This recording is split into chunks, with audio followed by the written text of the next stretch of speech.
más de poliedros.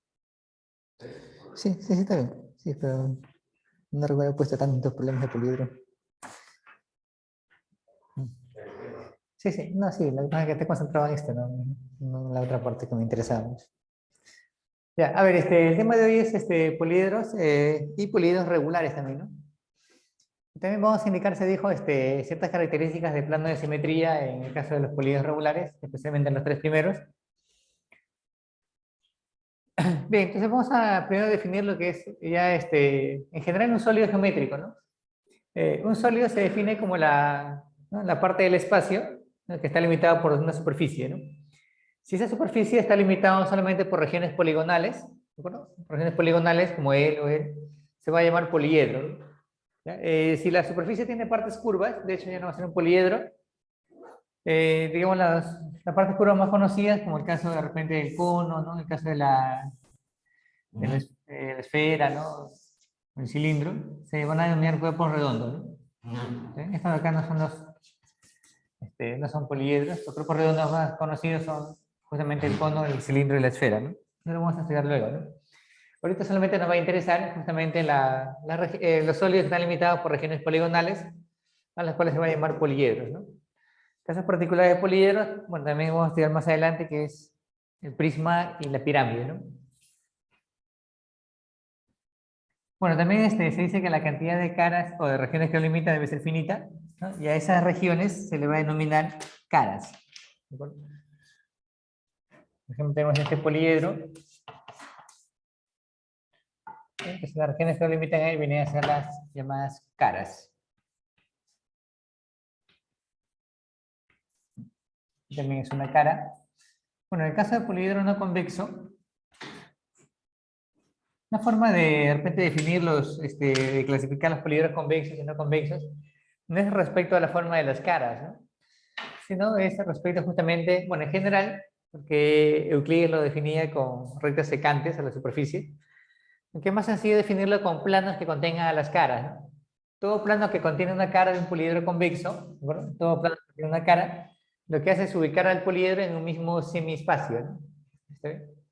En cambio, en el poliedro no convexo, algunos planos que contienen a las caras sí lo ubican en el mismo semiespacio, por ejemplo, el plano que contiene esta cara, pero que contiene, por ejemplo, esta cara, que es más o menos como vertical, ya lo ubica en distintos semiespacios, ¿no?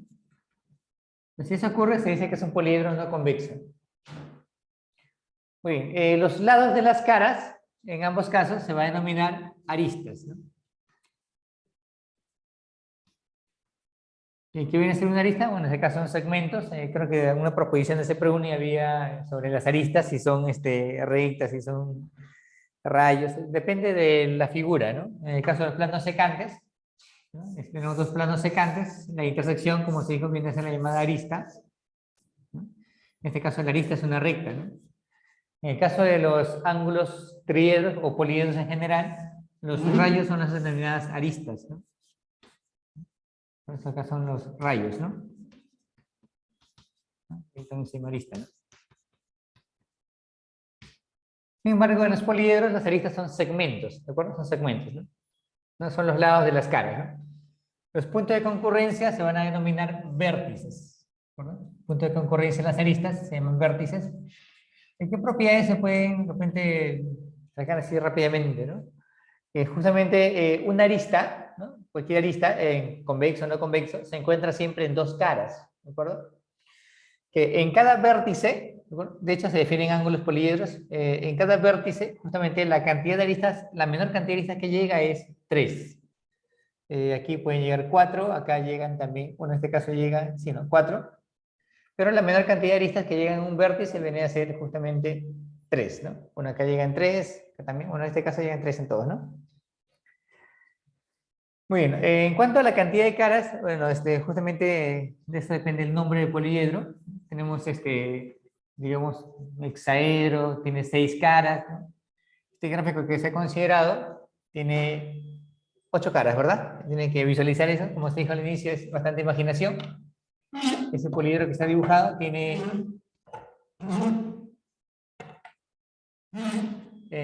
sería 5 caras triangulares, ¿de acuerdo? 5, 3 llegan acá, la de arriba es la cuarta, esta es la quinta. Tiene dos caras cuadrangulares y una cara pentagonal, ¿no? Total de caras de él es 8. Bueno, eso también, Luis, depende del lugar, ¿no? O sea, siempre, como bien saben, valoran todo, ¿no? Bueno, en medio de ciertos textos, una España, ¿no? Del Inca, a veces cuando lo definen como sólidos, ¿no? Lo definen como sólidos los poliedros, ¿no?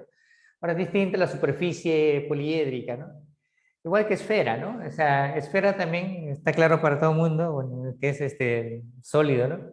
Pero algunos dicen, Seperuni sobre todo, no, esfera es la superficie, ¿no? ¿No? Y valoran todas las definiciones, ¿no? Bueno, para él será, pues, ¿no? Esa forma de definirlo, ¿no? En todo caso, o sea, respecto a lo que se defina, pues, que no haya contradicción, simplemente eso, ¿no? Es lo que se espera en una definición matemática, ¿no? En cuanto a definiciones de, o sea, que si es superficie o es sólido, como que no complica mucho de repente en cuanto a lo que se plantea, pero sí respecto al cálculo, ¿no? ¿No? Ya, a ver, estábamos, ya. Ya, faltaba definir un elemento importante, ¿no? En lo que viene a ser la diagonal, ¿no?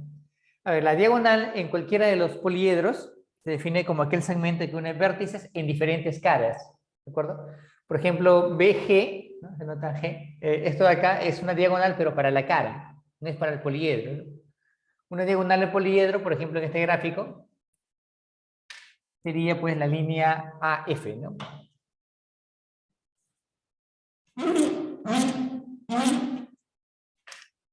Por ejemplo, es una diagonal, ¿no? ¿Pueden haber poliedros que no tienen diagonales? Sí, ¿no? Por ejemplo, todas las pirámides no tienen diagonales, ¿no? Entonces, un vértice con cualquier otro vértice, van a observar que o está en la misma cara o si no, es arista, ¿no? ¿No? Por ejemplo, todas las pirámides, bueno, ya haciendo un pequeño adelante, más o menos, así, normal, ¿no? Ya, algo así. Por ejemplo, las pirámides no tienen diagonales, ¿no? Unen un vértice con cualquier otro vértice, o es arista o si no está en la cara, ¿no? Por cierto, todas las pirámides, ¿no? No necesariamente las pirámides cuadrangulares o triangulares, ¿no? Y también hay un prisma, o también puede ser un tronco de prisma, que tampoco tiene diagonales, ¿no? A veces esos poliedros sirven como ejemplos, ¿no? ¿No? Por ejemplo, acá unen un vértice con cualquier otro vértice, o es diagonal de la cara, o es arista, ¿no? Él tampoco tiene diagonales, ¿no? Poliedros que tengan una diagonal, sí, no ya es cuestión de buscarlos, ¿no? De imaginarse, ¿no? Él, por ejemplo, bueno, puede encontrar su cantidad de diagonales, que no es tan sencillo, por ejemplo, sale 5, ¿no? Bien, entonces lo que nos interesa ahorita son los teoremas, ¿no? ¿No? En realidad, este primer teorema que se va a plantear es fácil recordarlo, el problema es su demostración, ¿no? El llamado teorema de Euler, ¿no? Teorema de Euler.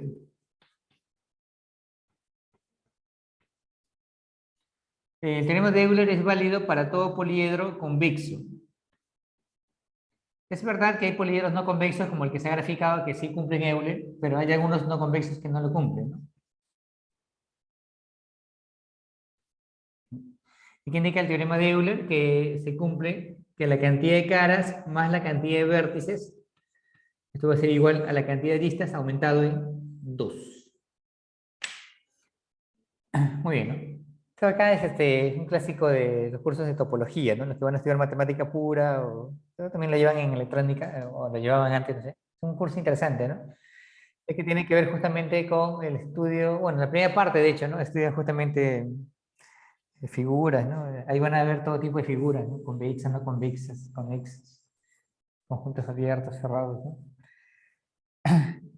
Muy bien, ¿no? A ver, una idea para justamente hacer la demostración del teorema de Euler es referirnos al plano, ¿no? A ver, en el plano, esto se va a borrar, así que presten atención. A ver, en el plano vamos a definir un conjunto de puntos, si lo definen en topología, es más, en topología definen polígonos de forma extraña, ¿no? Un segmento, un polígono, ¿no? O cosas así, ¿no? Pero no es válido para lo que nos interesa, que es la geometría euclidiana o sintética que estudiamos, ¿no? Ya, por ejemplo, para el teorema de Euler, ¿no? En topología lo definen así y, bueno, parece bien, ¿no? Que no importan las formas, ¿no? Acá solamente importa la cantidad, ¿no? Ya, acá hay que considerar una cantidad de puntos a los cuales se va a llamar vértices. A las líneas que unen esos puntos se le va a llamar justamente aristas, ¿no? No necesariamente líneas rectas, ¿no? O sea, no necesariamente líneas rectas, ¿no? Pues líneas curvas, ¿no? ¿Sí? Pero para nuestro caso vamos a considerar líneas rectas, ¿no? O segmentos de línea recta, ¿no? Esa línea se va a llamar aristas, ¿ya? En el plano. A las regiones que limitan se va a llamar caras. Por ejemplo, en este gráfico que he considerado, tenemos 4 caras, cantidad de caras igual a 4. Cantidad de vértices, hemos partido así, 6, ¿verdad? Cantidad de vértices igual a 6. Y cantidad de aristas justamente son los lados, acá tenemos 4, 5, 6, 7, 8, 9, ¿no?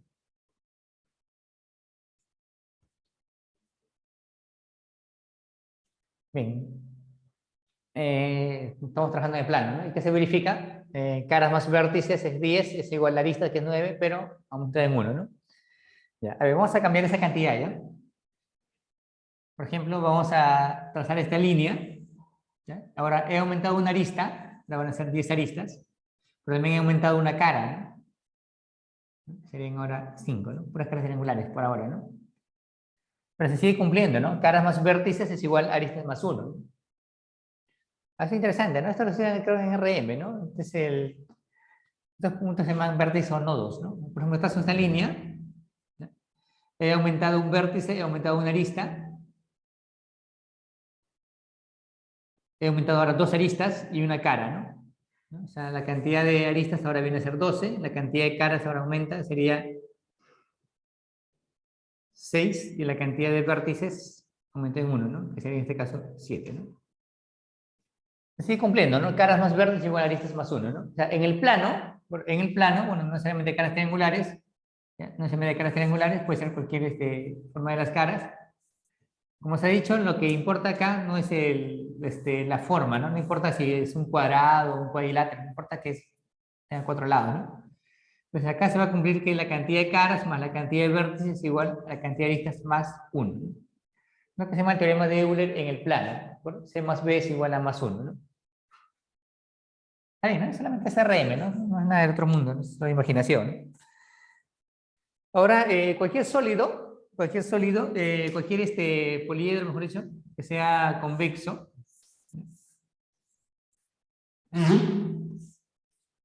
cambiando de sólido. Por cierto, este poliedro que está dibujado es un poliedro bonito porque tiene 2 diagonales, ¿no? Bien, entonces este poliedro lo que voy a hacer es voy a llevarlo al plano, ¿no?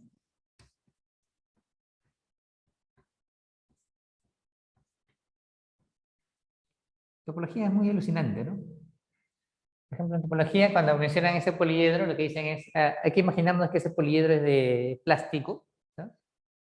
Y se puede inflar, ¿no? Se puede inflar, y transformar en una esfera, ¿no? Si eso se puede hacer, entonces en ese poliedro se va a cumplir justamente el teorema de Euler, ¿no? Mantiene justamente los puntitos, mantienen las marcas, y van a ver también en la esfera. La esfera es otra forma de demostrarlo, ¿no? Pero eso no se va a hacer ahorita, ¿no?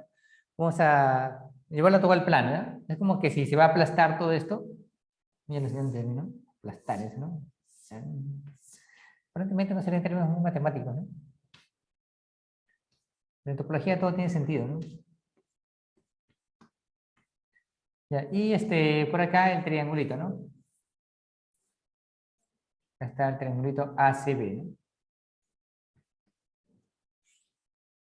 La lista BG existe, que es esta, la lista AC es esta, la lista AD es esta, el cuadrilátero está atrás, ADES es un cuadrilátero y CBGF es otro cuadrilátero, ¿no? Como se ha dicho, importa la cantidad nada más, ¿no? Entonces lo que estamos haciendo, estamos llevando todo esto a un plano, ¿no? Y si está en el plano, se cumple esto, ¿sí, no? Se cumple que caras más verdes igual aristas más 1. A lo cual me parece interesante, entonces ya salió, ¿sí, no? Si se ha aplastado todo sobre una cara, ¿no? ¿De acuerdo? Significa entonces que acá se cumple que cara más vértice igual a más 1. Pero acá no están todas las caras, ¿no? Justamente falta la cara como referencia, que sería la cara de GFE. Esto acá es válido en el espacio, entonces, pero en el plano, entonces en el espacio se va a cumplir que caras más vértices es igual a aristas más 2.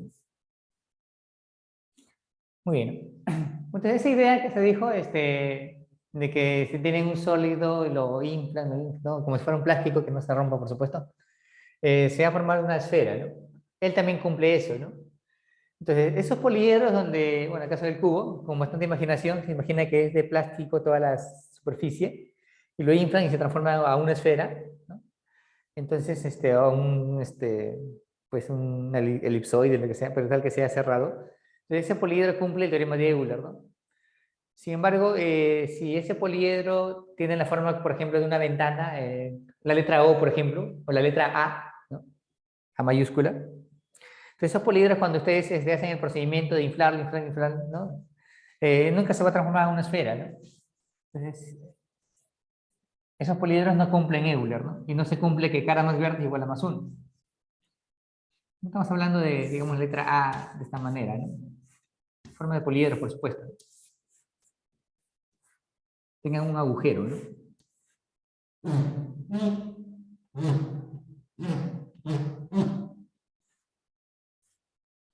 Algo así, ¿no? Más o menos. Ese poliedro, por ejemplo, que es la letra A, ¿no? Ustedes fueron imaginar igual que hace rato, nos dijo, ¿no? Se imagina que es de plástico, empiezan a inflarlo, se va a transformar en una especie de, como un aro, ¿no? Como una dona, algo así, ¿no?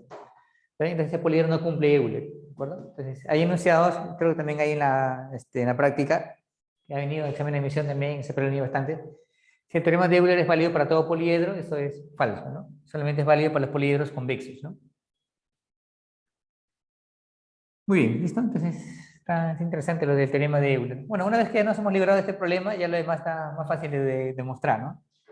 Por ejemplo, la suma de ángulos en las caras. ¿No? Suma de ángulos en las caras, ¿no? Incluso que también hay posibilidades, ¿no? Por ejemplo, tengo este poliedro, es más, en los problemas nos van a dar esa forma, ¿no? Los poliedros nos pueden indicar así, ¿no? Que se cumple, bueno, ese poliedro tiene 5 caras triangulares, tiene 2 caras cuadrangulares y una cara cuadrangular, pentagonal. Nos dan esta información y a partir de acá se nos piden todo, ¿no? Y no es tan sencillo, pues, armar el sólido, ¿no? Eso no es recomendable, ¿no? Es tan difícil, ¿no? Entonces, a partir de acá, por ejemplo, bueno, acá se forma el sólido, de hecho, me pueden preguntar la suma de ángulos en las caras y estaría fácil, ¿no? Porque tengo 5 triángulos, entonces sería 5 multiplicado con 180, ¿no? Lo cual es 900, ¿no? Tengo 2 cuadriláteros, allá sería 2 cuadriláteros por 360. Esto de acá es 720. Y en el pentágono la suma de los ángulos es 540, ¿no? Bueno, suma de ángulos en las caras, ¿no? ¿Cuál sería directo? Simplemente acá sumando. Suman, acá nos sale 0, 6, 21, ¿no? 2160, ¿no? Bueno, esa es la forma de repente, en realidad, de demostrarlo, ¿no? Porque el teorema lo que plantea es que la suma de ángulos en las caras es 360 grados multiplicado con el número de vértices menos 2. También es válido para todo poliedro convexo porque tiene que ver con el teorema de aquí, ¿no? ¿Cómo se...? Bueno, acá pueden contar, tiene 8 vértices, ¿no? Arriba 3, abajo 5, no hay más. Sería 360 por 8 menos 2, que es 360 por 6. Y también sale 2160, ¿no?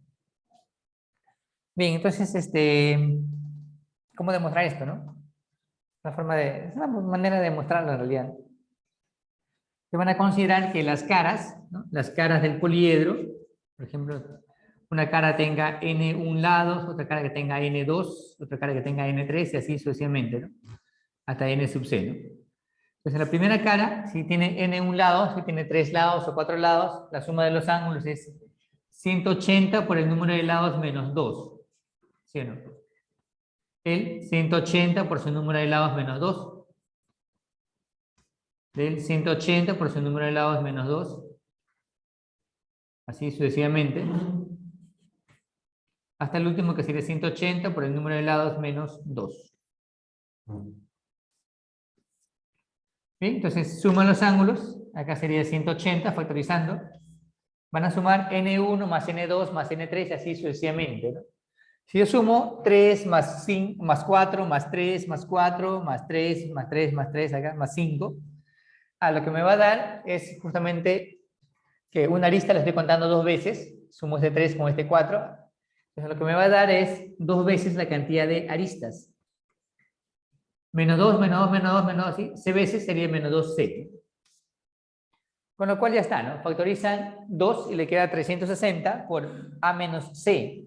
Pero A menos C es vértice menos 2, ¿sí? Bien, entonces está comprobado ya el teorema de la suma de ángulos en las caras.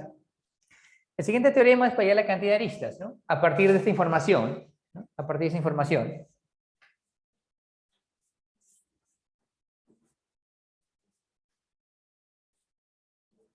Por ejemplo, el número de triángulos, este son 5, sería 5 por 3, ¿no? Lo cual es, por supuesto, 15.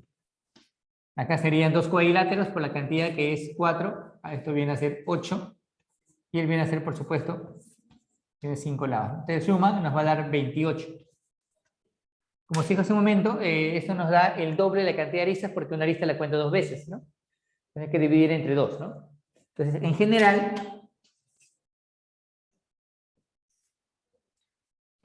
la suma de, perdón, la cantidad de aristas, lo vamos a calcular así, ¿no? Como 3 por el número de triángulos, ¿no? Más 4 por la cantidad de cuadriláteros, más 5 por la cantidad de pentágonos, así sucesivamente, y todo dividido entre 2. ¿De acuerdo? Donde T es el número de caras triangulares, si las hubiera, puede ser que no haya. Q es el número de cuadriláteros. P es el número de pentágonos. Así, ¿no? Si es que no hay, por supuesto va a ser 0, ¿no? Muy bien. Y finalmente, vamos a considerar el número de diagonales del poliedro, ¿no? El número de diagonales del poliedro, ¿no? ¿Cómo contar las diagonales del poliedro? Bueno, acá no hay otro procedimiento, ¿no? Que es número combinatorio, ¿no? Sería la combinación de los vértices tomados de 2 en 2 y le van a quitar justamente, por ejemplo, los que no son diagonales, ¿no? Le quitamos las aristas, porque unen también dos vértices, y le quitamos las diagonales en las caras. Bueno, el único caso en que esas diagonales en las caras es 0 es cuando el poliedro está limitado por puros triángulos, ¿no?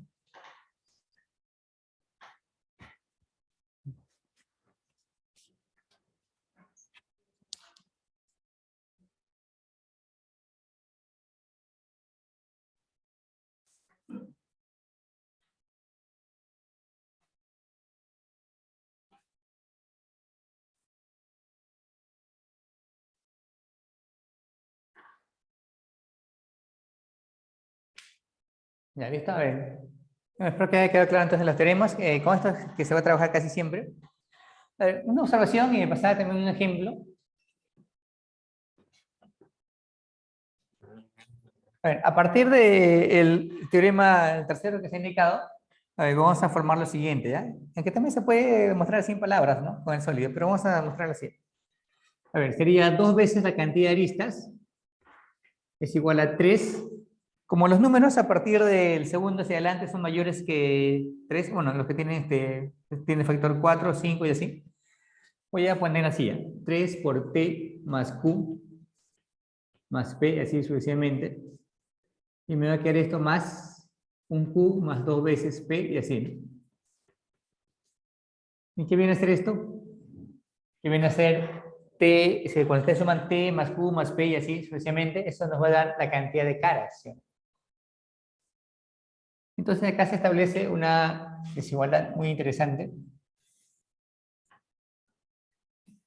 Que también, por cierto, ¿no? Cuando uno aplica Euler, de repente, ¿no? Sí, cuando...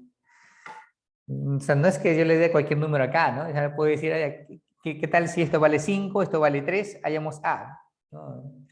Se dan cuenta, 5, 3, no existe un poliedro de 3 vértices, ¿no? ¿No? O sea, como ecuación va a salir, ¿no? Pero estaría absurdo, ¿no? Entonces, es importante establecer ciertas desigualdades, ¿no? Por ejemplo, ahí se va a cumplir lo siguiente, ¿no? Que 2 veces A es mayor o igual que el triple de la cantidad de caras, ¿de acuerdo? La desigualdad se puede indicar que cuando es solamente caras triangulares, ¿no? Cualquier otro caso no se va a cumplir, ¿no? Y lo siguiente que se va a indicar,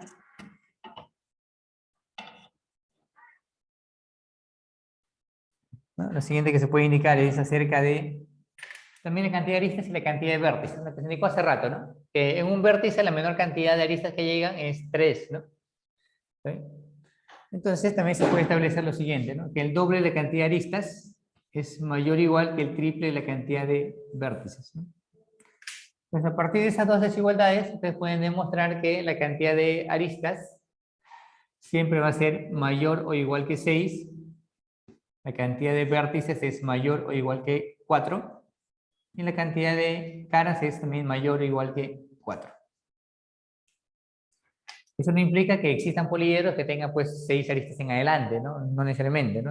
Tiene que cumplir esas condiciones, ¿no? Bueno, a manera de ejemplo, acá se puede indicar un ejemplo que siempre es importante que considere, por ahí lo van a encontrar en CPRUNI. Es un poliedro bonito, ¿no?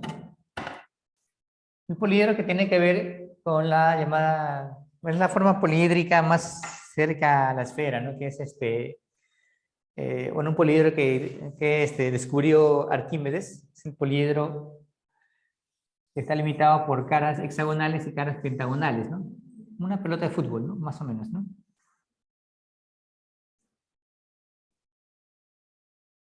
Por supuesto, todos han observado una pelota de fútbol, ¿no? ¿Y qué de especial tiene, no?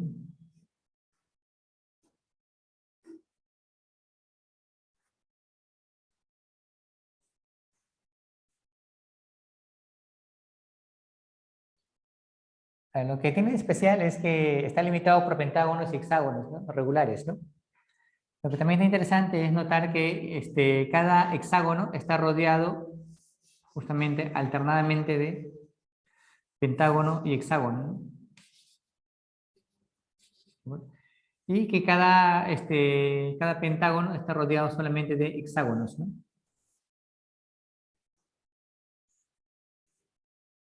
Algo así, ¿no? ¿Sí? Este es un hexágono, está rodeado de hexágono, hexágono, pentágono, hexágono, pentágono. Acá va a ser un hexágono, acá va a haber un pentágono, ¿no? Muy bien, ¿no? Bien, entonces vamos a practicar aquí, ¿no?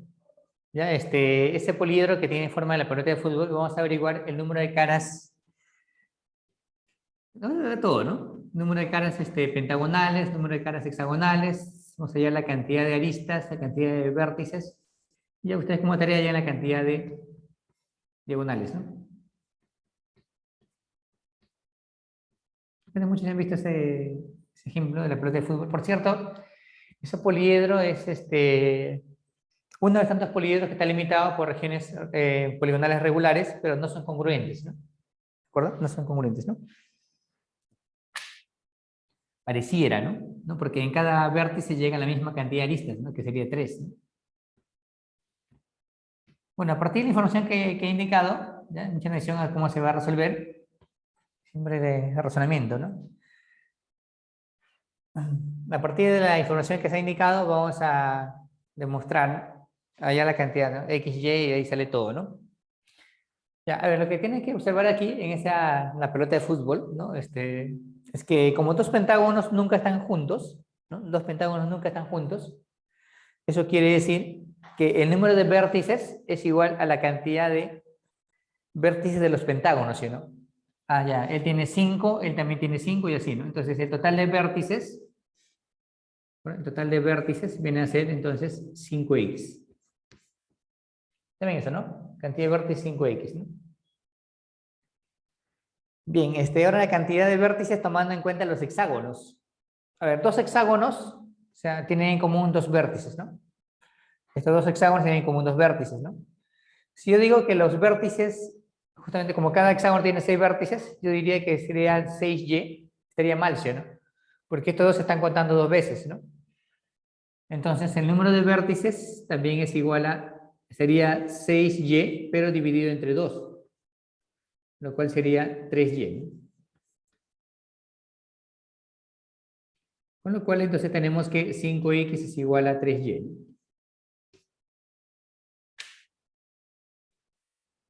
No sé si se ha entendido eso. Pregunta de concurso de becas, a veces le dicen, le dan esta característica ya, la razón entre la cantidad de caras hexagonales y caras pentagonales. Lo cual ya estaría fácil, ¿no? Ya, entonces vamos a indicar lo siguiente, ¿no? Que x, ya bueno, tenemos esa igualdad, entonces x va a ser como 3 a 3n y y es como 5, ¿no? Allá, entonces, me han percatado de hecho que la cantidad, en la pelota de fútbol, la cantidad de caras hexagonales es mayor que la cantidad de caras pentagonales, ¿no? Bueno, están en esa relación, ¿no? De 5 a 3. Entonces, el total de caras sería 8n, ¿no? Múltiplo de 8. El total de vértices, bueno, he dicho que 5x, pero x vale 3n, sería 15n, ¿no? Está bien, ¿no? Ahora vamos a calcular la cantidad de aristas, pero ya vamos a usar esta fórmula.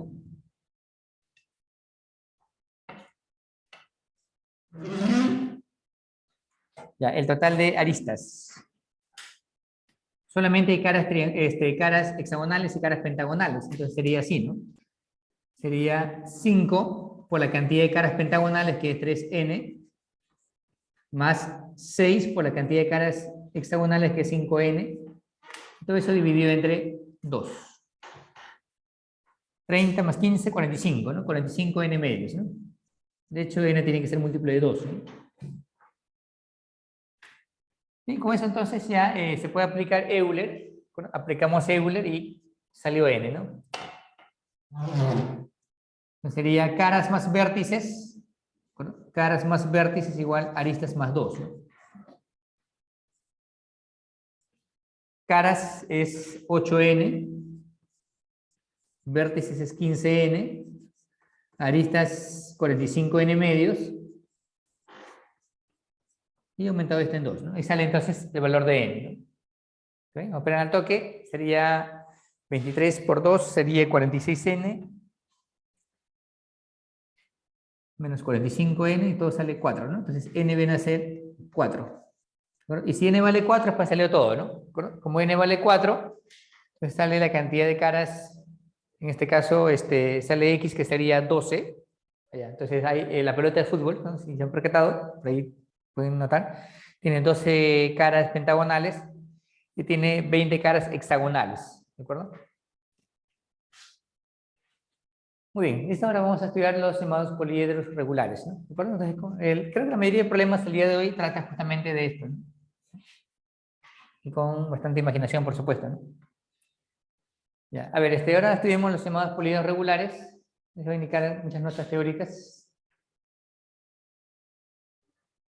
A ver, poliedros regulares, ¿no? A ver, un poliedro se llama regular. Un poliedro regular cumple las siguientes condiciones, ¿no? De hecho, son poliedros convexos, ¿no? Un poliedro regular si cumple las siguientes condiciones, ¿no?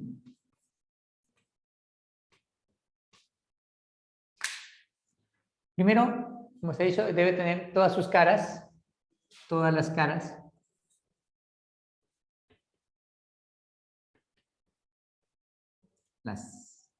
todas las caras son regulares y congruentes, ¿ya? Regulares y congruentes entre sí, ¿no?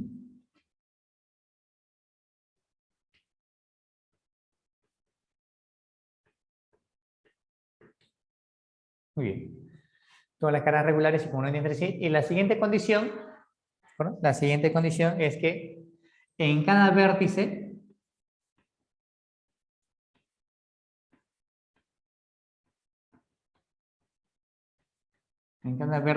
concurren el mismo número de aristas, ¿no? Concurre el mismo número de aristas.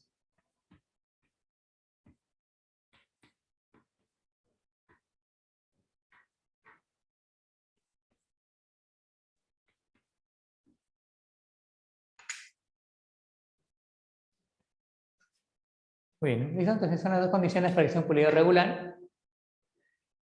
Y bueno, como teorema, vamos a indicar que solamente existen 5 poliedros regulares, ¿de acuerdo? Los cuales vamos a estudiar a continuación.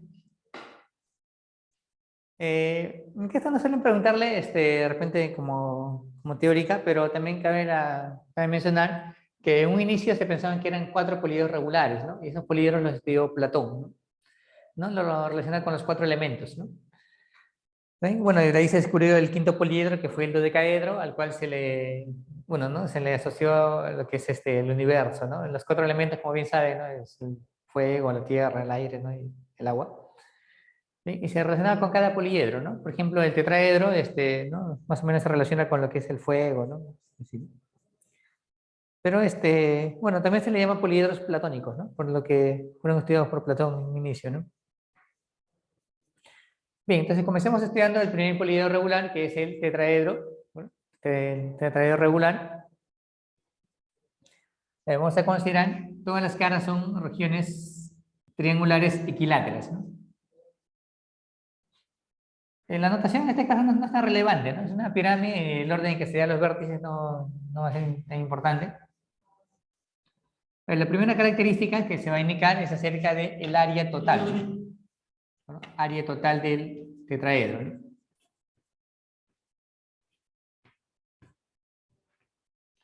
Bueno, está facilito porque son 4 caras triangulares y simplemente sería 4 veces el área de uno de ellos, que sería 4 a cuadrado raíz de 3 sobre 4, lo cual viene a ser a al cuadrado por la raíz cuadrada de 3. No hace falta como fórmula porque de hecho lo pueden deducir, ¿no? En el ejercicio. El otro sí es importante, ¿no? La llamada altura, ¿no? La cual la voy a poner h.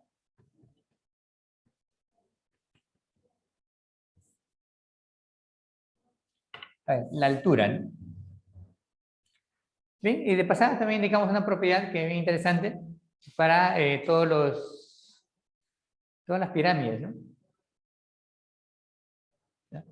Por ejemplo, si ustedes tienen una pirámide donde las aristas laterales, por decirlo así, son iguales, ¿no? Una pirámide donde las aristas laterales son todas iguales. A ver, ¿qué se va a verificar?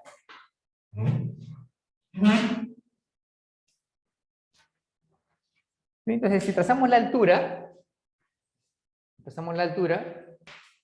bueno, se puede indicar en el primer caso qué punto notable viene a ser Elcio, ¿no? Ojo, no estoy indicando el tipo de triángulo que está aquí, ¿no? Solamente estoy indicando que a partir del vértice se ha trazado la perpendicular a la base. A ver, ¿qué punto notable viene a ser él, no? Y acá también se puede indicar algo parecido. Trazamos la altura. Y se puede preguntar en todo caso qué tipo de cuadrilátero es la base, ¿no? Ojo que este punto no necesariamente está llegando a la parte interna, ¿no? Igual acá, ¿no? No necesariamente está en la parte interna, ¿no? Está muy bien, John. Acá es el circuncentro, ¿no? Y esa propiedad es muy útil, ¿no? Claro, porque este puntito, a veces que le ponen H, si lo unen con los vértices, se va a notar una congruencia, ¿no? ¿Que yo? Johan, a Johan, ¿no? Lo más que pasa en la altura, como son congruentes, estos segmentos van a ser todos iguales, ¿no? Este punto de equidista de cada vértice, por lo tanto, es justamente el circuncentro, ¿no? Y acá, lo mismo, este punto equidista de todos los vértices, y se demuestra que el cuadrilátero ABCD va a ser un cuadrilátero siempre inscriptible, ¿no? ¿Sí? Inscriptible, ¿sí? Bien, entonces en el caso del problema, así, bueno, no sea triángulo equilátero, trazamos la altura, o sea, la perpendicular del vértice D, acá es importante los conceptos de recta perpendicular a un plano. Este puntito viene a ser el pie de, el circuncentro de la base, ¿no? O como es un triángulo equilátero, ya se puede indicar que ese punto es el centro, ¿no?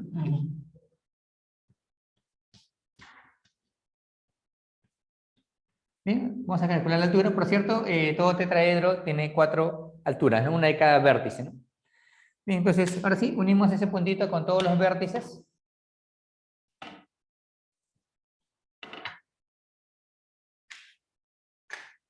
¿Y qué es lo que va a salir? Lo que pasa es que como ese punto es el circuncentro, el ángulo AOB es 120, eso quiere decir que A viene a ser R por la raíz cuadrada de 3. ¿Sí? Se aplican Pitágoras en el triángulo AOB o el triángulo BOD, AOD o DOC. Entonces se va a demostrar que el H es igual a R por la raíz cuadrada de 2, ¿no? Entonces ahí sale H, en función de la arista, ¿no? Ponen que es A raíz de 3 sobre 3. Y la altura H nos va a salir la arista por la raíz cuadrada de 6, todo dividido sobre 3. Está bien, ¿no? O también pueden dividir en primero y en segundo. Bien, ahora para el cálculo de volumen, bueno, para el cálculo de volumen, también es otra característica importante, la cual le voy a poner V, ¿sí? En volumen.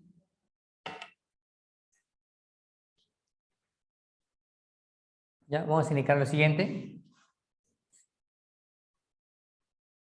Bueno, el volumen para toda, para toda pirámide es el producto de 1/3 por el área de la base multiplicado con la altura. Esto vamos a demostrar en ese momento.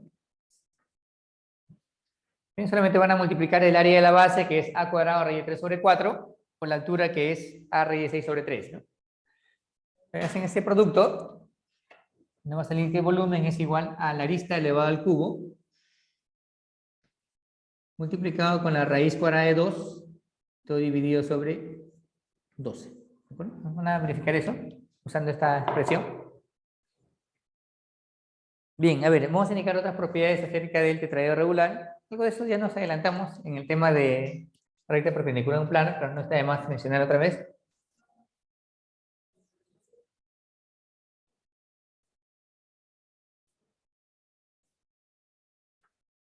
A ver, si tenemos un tetraedro regular,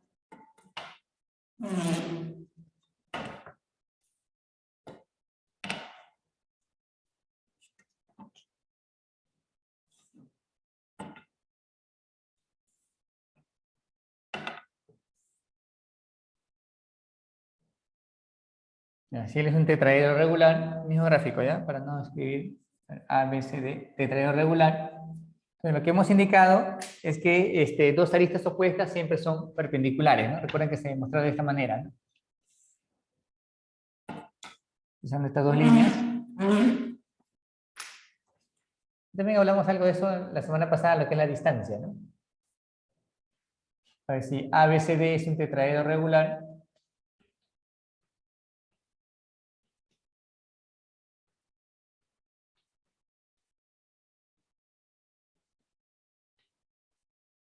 Entonces lo que se cumplía es que, dado que las líneas BM es altura, también es mediana, la línea CM también es mediana y altura, entonces que en la línea AD era perpendicular a este plano, ¿no? Lo que se demuestra entonces es que las aristas opuestas, AD y BC, son perpendiculares, ¿no? Lo mismo para las otras aristas, ¿no? También se cumple que AB es perpendicular a CD y también BD es perpendicular a AC.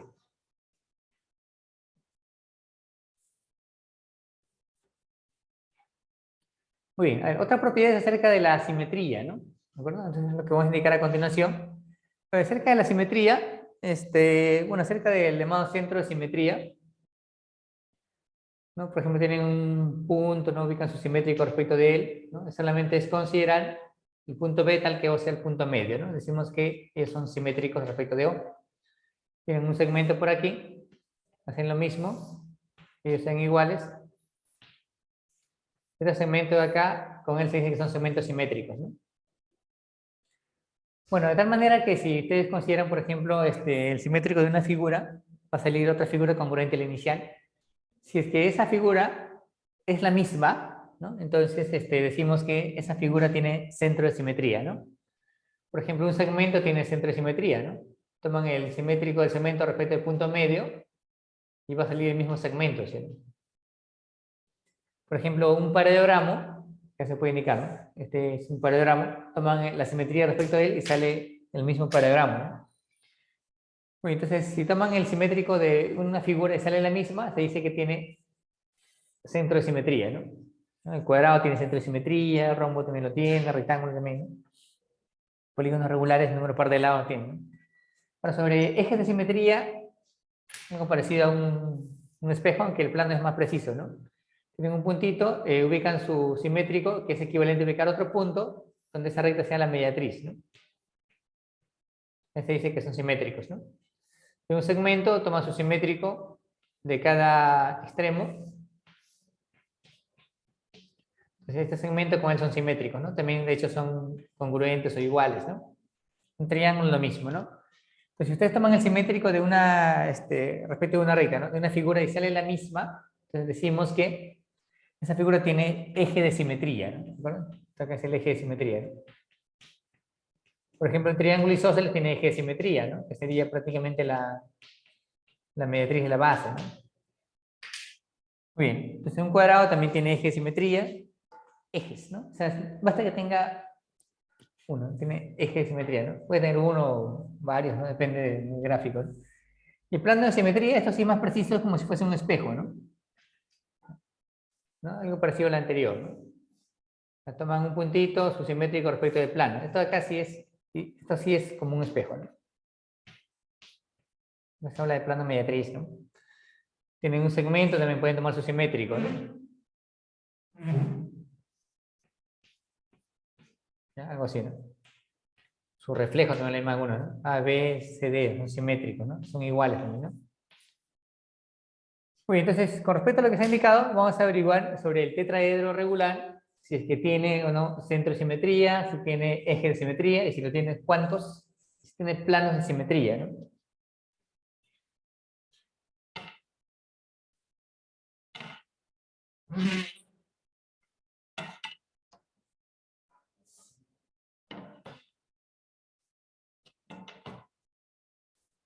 Tenemos acá un tetraedro regular.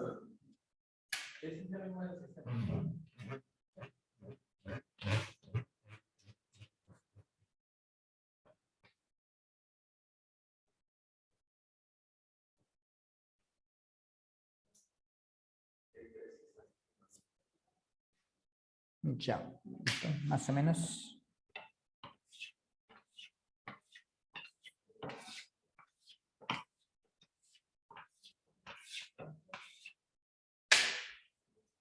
Ahí tenemos un tetraedro regular, ¿no? Bueno, trazamos la altura como referencia. Es que a veces muchos piensan que si trazan la altura, bueno, bueno, vamos a demostrar algo interesante. Trazamos esta línea, mediana y altura también. Trazamos este segmento, también mediana y altura. Luego trazan esta otra línea, ¿no? Solamente ahí para indicar lo siguiente, ¿ah? Que dos alturas sí se cortan, ¿no? ¿Sí? ¿De acuerdo? No son aladeadas dos alturas, ¿no? Y se cortan no en cualquier puntito, ¿no? ¿No? Sino que este punto cumple una propiedad, bueno, es a partir del coseno de este ángulo, no sé si lo mencionamos antes. Coseno de alfa es un tercio porque él es también baricentro, ¿no? El acá también sería alfa, y sale de acá de 1 a 3, ¿no? ¿Está bien? Todas las alturas se cortan en la razón de 1 a 3, ¿no? Pero ese puntito no va a ser el centro de simetría, ¿no? Tiene que ser centro de la esfera inscrita y circunscrita, ¿no? Entonces el tetraedro regular, por el tetraedro regular, vamos a indicar aquí, no tiene centro de simetría, ¿no? ¿Ya? No tiene centro de simetría, ¿no?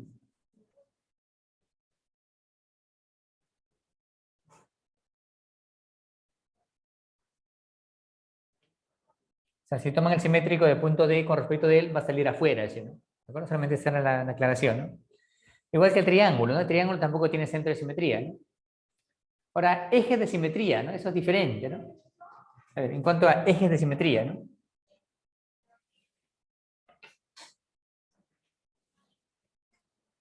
Bueno, no va a ser tampoco esas rectas, ¿no? Porque está claro que si toman el simétrico de punto A, no es este punto, ¿sí? ¿No? No pertenece al sólido, ¿no? El eje de simetría también más o menos tiene que ver con, bueno, ¿no? Ciertas propiedades del tetraedro regular.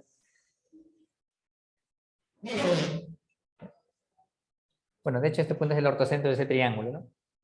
Ya, estos de acá son iguales y van a notar lo siguiente, ¿no? Ya, van a notar entonces que el simétrico de D con respecto a esa recta de amarillo es el punto A. El simétrico de B con respecto a esa recta de amarillo es el punto C.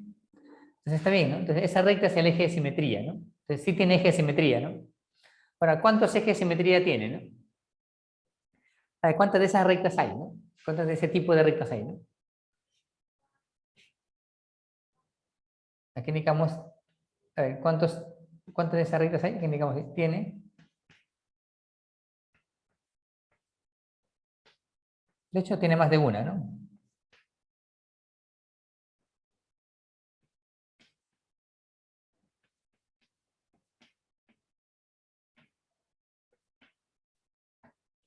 Que si cuentan la cantidad de ejes de simetría, son rectas que unen los puntos medios de los lados opuestos, ¿no? De las aristas opuestas, ¿no? Entonces, como son 6 aristas, muy bien, Alonso, serían las rectas que unen los puntos medios de las aristas opuestas, son 6 aristas, entonces tiene 3 ejes de simetría, ¿no? ¿De acuerdo? Ahora, planos de simetría, ¿no? Bueno, me van a preguntar esto, plano de simetría, ¿no? Por ejemplo, el plano de simetría, muchos dicen que es un plano que lo divide en dos sólidos iguales. No necesariamente, ¿no? Una vez en el caso del cubo que no se da. Bueno, acá de repente sí, ¿no? Pero si es un plano de simetría se cumple eso, o sea, al revés no necesariamente, ¿no? ¿Ya? Es como decirles, o sea, un eje de simetría divide a la figura en dos figuras congruentes, ¿no? Y si al revés no se da, ¿no? Un ejemplo fácil sería en el caso del cuadrado. Toda recta que pasa por el centro no es eje de simetría, ¿no? Sin embargo, lo divide en dos figuras congruentes, ¿no? ¿Sí?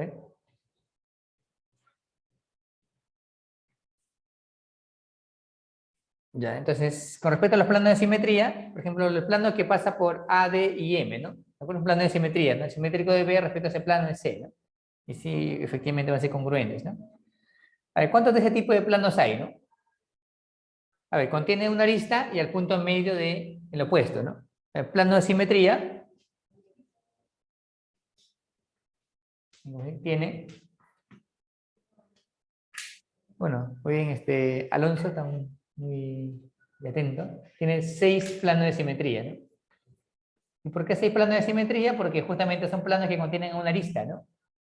A una arista de punto medio, ¿no? A la arista BC y el punto medio, ¿sí? No se repiten, ¿sí? ¿No?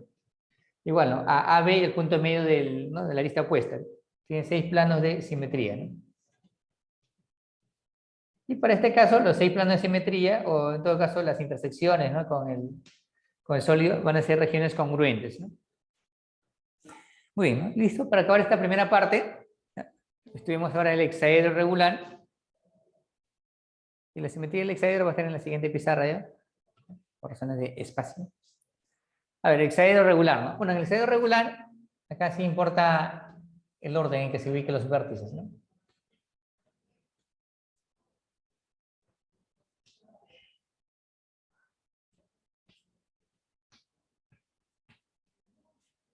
A ver, ¿qué es un hexaedro regular? Si es simplemente hexaedro, ojo, no necesariamente es regular, ¿no? Bueno, si es hexaedro no es regular, tiene que ser justamente, tiene que indicar así, ¿no? Tiene que indicar aquí el llamado cubo, ¿no? Primero indicamos la notación, que sí es muy importante.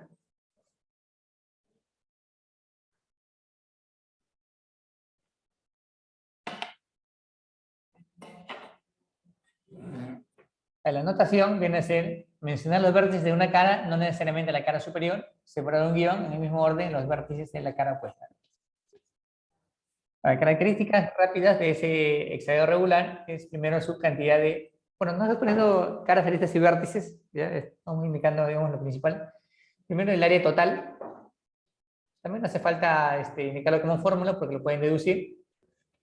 Tiene 6 caras, las 6 son congruentes, a eso viene a ser entonces, el área total viene a ser 6 veces a al cuadrado, ¿no?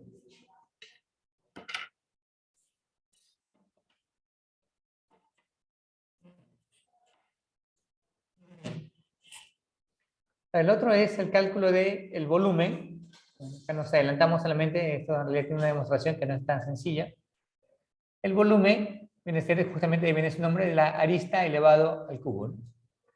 Es fácil cuando, bueno, mencionar cómo se verifica, cómo se hace la demostración. Es parte, así como el cuadrado del lado de la unidad, su lado es una unidad cuadrada y a partir de ahí se demuestra para todo número real, ¿no? Que sea su lado, ¿no? Igual el cubo, ¿no? Se parte de que el cubo de arista en la unidad es igual a una unidad cúbica y a partir de ahí se demuestra justamente para los naturales es fácil, ¿no? O enteros también, ¿no? Racionales, ¿no? Problemas los irracionales, ¿no? ¿Ya? Estamos indicando acá de frente. Y el otro es la diagonal, ¿no?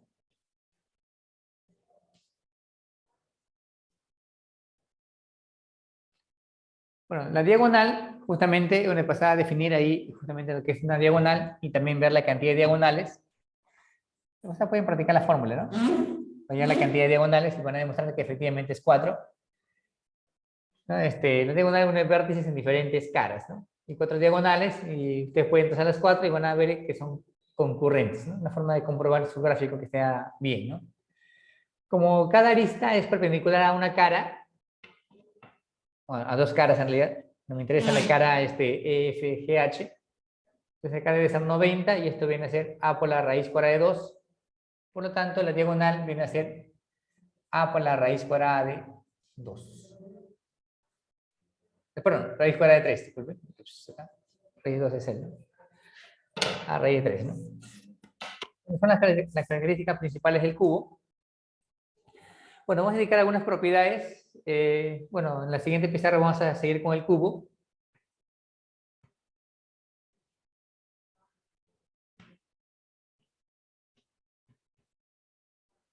Ya, una propiedad fácil para terminar esta primera parte es acerca de el siguiente poliedro que se va a formar, uniendo vértices, ¿ya? Van a unir vértices y de pasada tiene que ver con los triángulos equiláteros que mencionamos.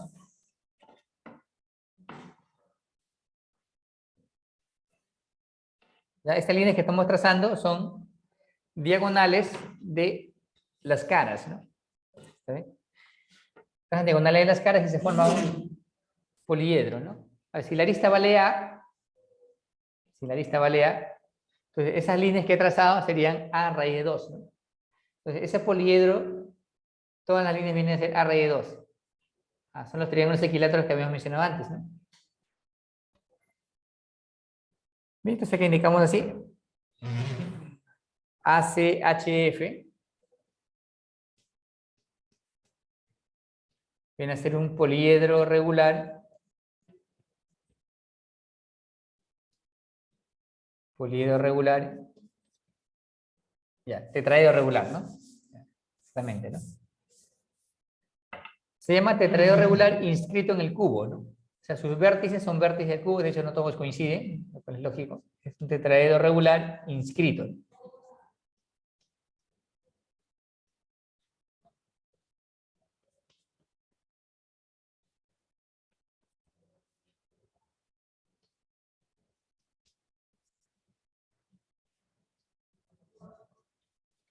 Ya, y su volumen, ¿cuánto va a ser el volumen? ¿No? De pasada practicamos la fórmula del volumen del tetraedro, que si se observa, sí, ¿no? Ya, el volumen de ese tetraedro, ¿cuánto va a salir? ¿No? El volumen del tetraedro ACHF. Por cierto, solamente hay dos tetraedros regulares que se pueden inscribir, ¿no? ¿Verdad? Sería unir los otros vértices, ¿no? Ya, bueno, eso ahorita no importa mucho, me interesa el cálculo, ¿no? El volumen, ¿cuánto va a salir, no? El volumen, sino que sería su arista, que es A raíz de 2 elevado al cubo, por la raíz cuadrada de 2 entre 12. ¿Cuánto sale? ¿Ya? Ustedes operan eso al toque y sale una fórmula bien interesante, ¿no? Por cierto, también esa imagen que se ha dibujado, ¿no? Lo pueden encontrar en YouTube, ¿no? Cuando, o sea, a partir del cubo forman un tetraedro, a partir del tetraedro forman un octaedro, un tetraedro forman el icosaedro y así, ¿no? No forman el dodecaedro. Ya. Primero parten en dodecaedro, ¿no? Ya, que es ACHF, ¿no? Sino que sale A al cubo entre 3, ¿no? ¿Qué quiere decir? Que es el volumen del cubo, o es la tercera parte del volumen del cubo, ¿no? Eso se puede indicar así, ¿no? Muy bien, ¿listo? Entonces continuamos en un momento, falta indicar la simetría en el cubo y también falta indicar otras propiedades, pero eso me interesa que lo estén observando, ¿no? ¿Ya? Estás a la altura, a partir de A va a llegar al centro de esa cara, ¿no?